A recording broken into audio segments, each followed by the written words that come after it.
Hello everybody and welcome back to Finding the Solution. This is episode 4, man, wow. You know what, this episode is just going to be a little bit about me talking, and I just want to explain the week I've had and how having amazing people around you and being able to reach out to people and be open and honest and the impact it can have on our lives. I say this a lot, but you know, my past doesn't define me, but it makes me stronger. It certainly does make me stronger. So we're gonna do. I'm gonna call this podcast, I think, "What a Week I've Had," and maybe you'll understand a little bit more as I start talking. I'm gonna put some photos and some videos in this podcast. Gordon, the guy who helps me, is going to be in the background doing all this magical stuff that I can't do. I'm making the podcast so it's a little bit more viewer friendly, shall we say. For anyone who's visually impaired, there'll be photos in this, and as the months come, I will have audio description in that as well. I am working on making this accessible as possible to everybody. But I just want to start with Thursday last week, the 18th. You know, I went and done the 3 Peaks Challenge in Yorkshire with Lloyds and Crisis, some wonderful people. And I've done some fundraising. I used it as an opportunity to fundraise, and I think up to now, I think we're at £1,400, which is wonderful. So anyone who's listening to this, who has given, whether it be a penny or a pound, £10, £20, whatever it may be, thank you from the bottom of my heart. You really, really do mean the world to me. And you are going to have an impact on children's lives, taking visually impaired sports into schools. But yeah, so I left for Yorkshire, I think last Wednesday. Headed up there, 5:20 in the morning. We get up and we head to the 3 Peak Challenge. We were a little bit late getting there, so we set off after the first group. Me, my mentor Mitch, and a load of other amazing guys from Crisis and Lloyds Bank. And also we had a couple of mountaineers, Stefan, and I can't remember the girl's name, and I feel terrible for that, but they were Challenge Central, and they stayed with us. And beautiful, wonderful people, made it really accessible, made it a beautiful experience. I am going to put a few videos and pictures up, and you'll see how tough it was. When we got to the top of the first peak, I had to do some climbing. It was quite funny. The fella we comes up to like a little rock face, and I wasn't climbing no big mountains, but it was like a little rock face, and it must have been 30 foot, maybe 40 foot. And he's explaining which way he wants me to go up. And as I approached this rock face, I realised that I couldn't really see anything. I couldn't see the definition between the difference on the rock face. So I asked him to just explain, go right, go left, go up. I need you to just keep clear directions for me, please. And I went up it as quickly as possible. I was full of anxiety doing that, but the only person who can stop me doing that is me, isn't it? And we got to the top of the first peak. I think it was about 8:30 in the morning, and yeah, I was absolutely shattered, emotionally, mentally, physically. What a beautiful gift, man! What a beautiful gift. And we come down the first hill, or the first peak.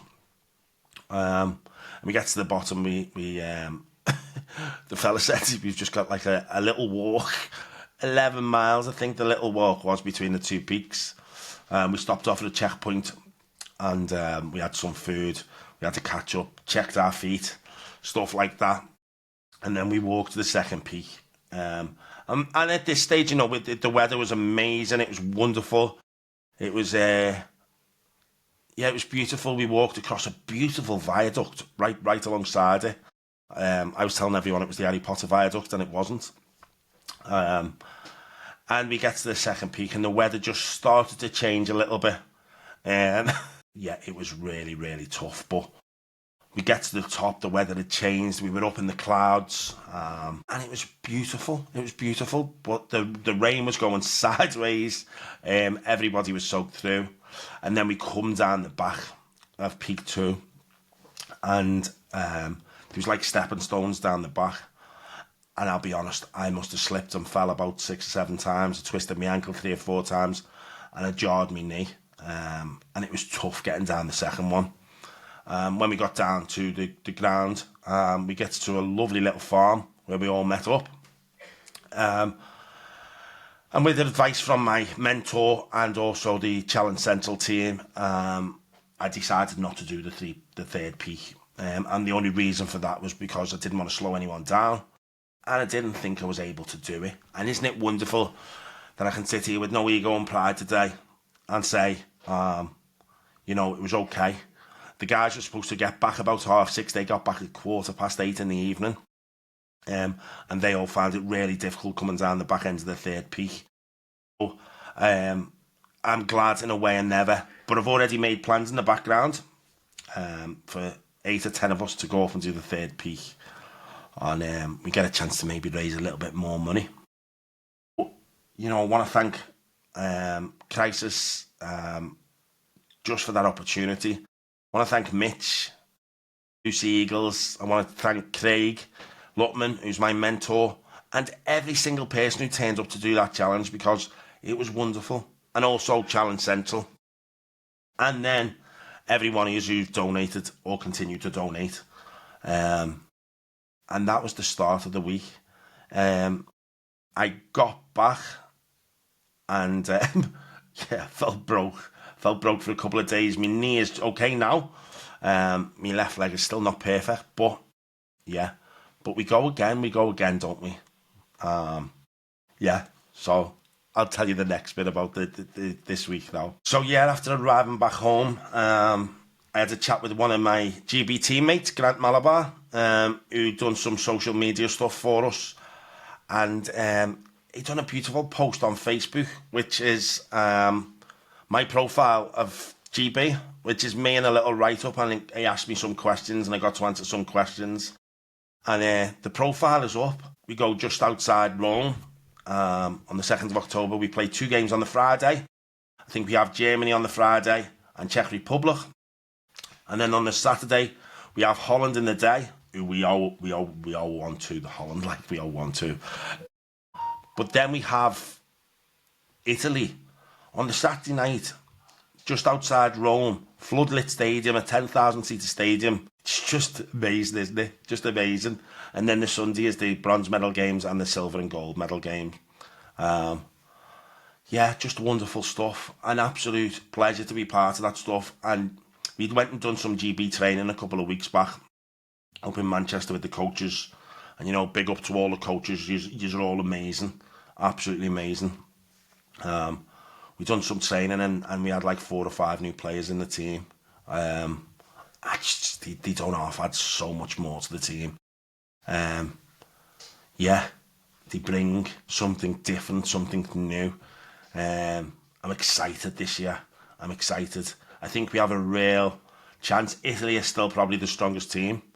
Well, they're not still probably. They are the strongest team. But if we play well, and we all listen to what the coaches have trained us, I believe we have a chance. I believe we have a chance, and I look forward to the European Championships. We'll put my profile picture up and we'll show you that. And yeah, it's mind blowing. It's mind blowing. But this is all through working a 12-step program. This is all through being clean and sober. None of this other stuff happens, does it? I'm going to tell you about what else happened in a moment. So, right, September the 23rd. What happened on September the 23rd? I got to go knock on 10 Downing Street. You'll probably know a little bit more about me, but I fight for homelessness, fight for more social homes within the country, safe, affordable homes. I fight for this government to stop talking and start building. You know, housing is a right, not a fight. campaign within Liverpool with help, which is house everyone in Liverpool properly. And yeah, and I work alongside Shelter in Crisis. But yeah, September the 23rd, I got to go to 10 Downing Street. Rosie, part of the campaigns team, set this up for me, and I'm so grateful. I got to go with Manuel and Isra, who are two experts by experience, two wonderful people, very powerful, very inspirational. And we got to travel up to London. So it was yesterday for me. I'm doing this podcast the day after. But, you know, to travel down to London up in the morning, full of excitement and trepidation, nervousness, what's going to happen? Here's the dog just burst in. And I'm not going to even edit it. I'm going to throw the dog out, get out. Let's hope that stays in, eh? So the guide dog bursting in. Yeah. So full of nerves, sat on the train, asking myself them questions. Should I be going there? Should I be doing this stuff? And, you know, of course I should. It's not the people in power, but it's power to the people, isn't it?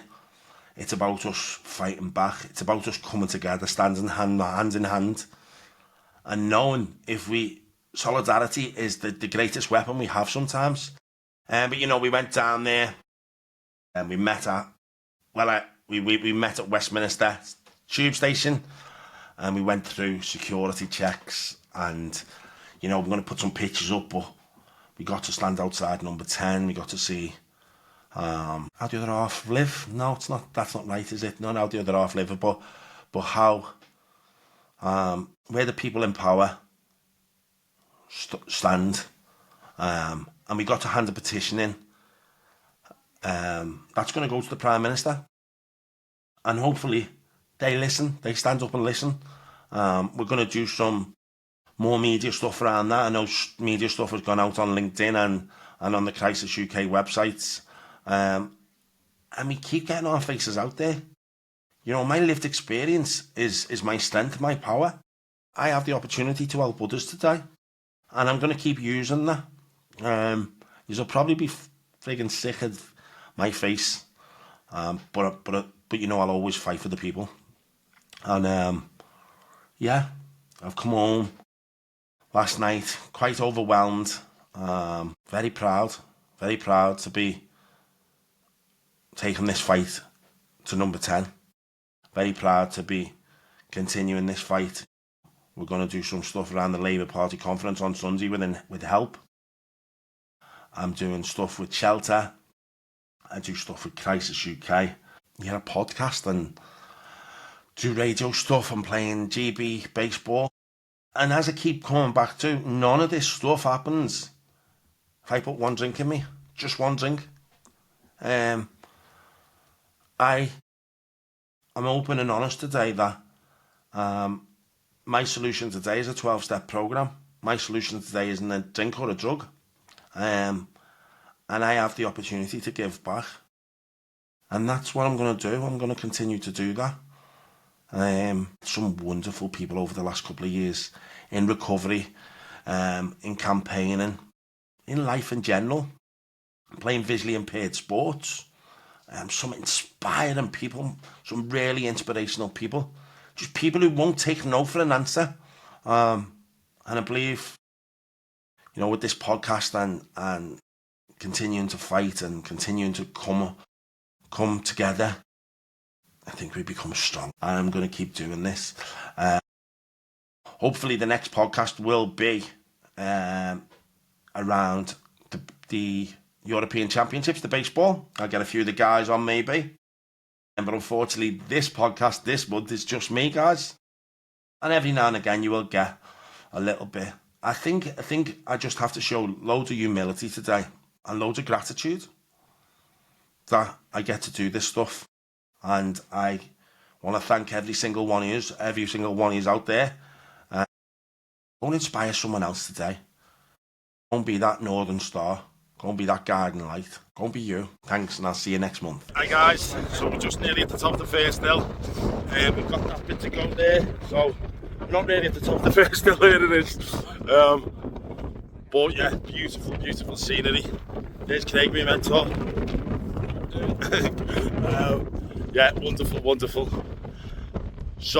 So excited to be here. Thank you so much, guys.